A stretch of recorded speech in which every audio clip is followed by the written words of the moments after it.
I do have an objective eye to a certain degree. Of course, I'm also nervous watching them skate. I want them to succeed, but I can see those small mistakes and the small places for improvement with each team. I can't really get away from that, so I think a little critical eye is always there. I'm going to get your thoughts on the Canadian team in a moment. Andrew Joyce spoke with the Canadian ice dancers Tessa Virtue and Scott Moyer after they skated tonight.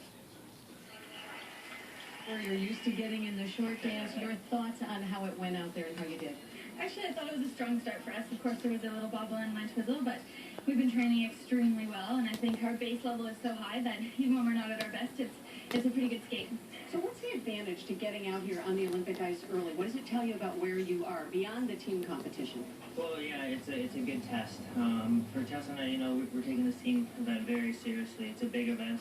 I mean, there's an Olympic medal on the line, and we're really pushing it and trying to lead our team. So I think what you see there a little bit is we really want to set the mood for our team and really lead them. And that's why we're a little bit disappointed we didn't have the skate that maybe we wanted to have, but we're still happy. Okay, thanks. Thank you so much. How would you assess the Canadian team? Well, it's nice to hear them being so positive. Of course, everyone sort of feels like they will have a second chance at this because they will in just a week or so when they do the individual event. But as Tessa mentioned, there was a bobble, and that bobble was quite costly.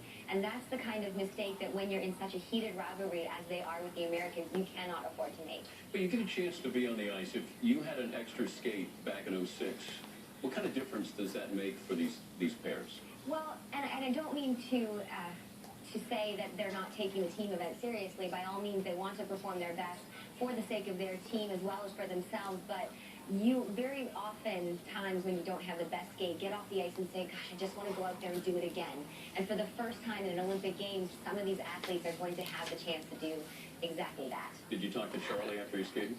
Very briefly, they were very pleased. And, you know, I think the greatest part about what they did out there tonight was that they were exceptional. She's stoned. And yet there was still a little bit of room to grow, and they'll do that in the individual event. The United States cannot win the gold mathematically eliminated. Tana, great to have you part of the team. Coming up, some highlights from a big first Saturday in Sochi as our coverage continues here on NBCSN.